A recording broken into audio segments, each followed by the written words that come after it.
গোপুসোনার উপহার বৃন্দাবন দিয়ে পেয়েছে, তোমাদের সঙ্গে শেয়ার করব বলে ছোট্ট একটি ভিডিও করেছি। এই দেখো গোপুসোনাকে গোপুসোনার দোকানদার ঠাম্মি সোয়েটারটার বৃন্দাবন দিয়ে এনে দিয়েছে। তাই গোপুসোনা আজকে চান করার পরে হালকা শীতে এইটা পরেছে। আর এক ঠাকুর দাদা, উনিও দোকানদার, তো উনি এই জামাটা এনে দিয়েছে গোপুসোনাকে।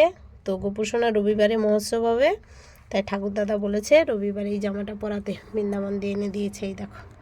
তো দেখো বন্ধুরা, গোপুসোনাও কত গিফট পায়, গোপুসোনা কত উপহার পায়। এরকম একটা গোপুসোনার বৃন্দাবনের জামা আছে, অনেক জামা আছে বৃন্দাবনে। তো চলো আজকের গোপুসোনার গিফটটা চ্যানেলে দেওয়া হোক। সবাই দেখো গোপুসোনাকে কি দারুণ লাগছে, যেন নয়ন আর সরে না, কি দারুণ লাগছে। দেখো গোপুসোনা বাঁশি বাজাচ্ছে, চান্দান হয়ে গেছে, সাজুগুজু হয়ে গেছে। এবার গোপুসোনা সেবা করবে। তো তোমাদের সামনে গোপুসোনার উপহারগুলো একটু শেয়ার করলাম। কেমন হয়েছে গোপুসোনার উপহারটা তোমরা অবশ্যই জানাবে, শেয়ার কমেন্ট আর সাবস্ক্রাইব করে, তাই তো। তো চলো আজকের এই পর্যন্ত, পরের ভিডিও আবার দেখা হবে।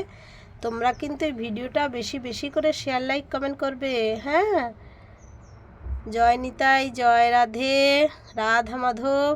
এটা রাধা রানী পাঠিয়ে দিয়েছে আমার গোপুসোনার জন্য, ঠিক আছে। আর এই দেখো কত ফুল, এখনও সাজানো হয়নি। মিশুকবাবু ফুল তুলে দিয়েছে, শুয়ে আছে। তো চলো আজকের এই পর্যন্ত থাক, পরের ভিডিও দেখা হবে সবার সঙ্গে।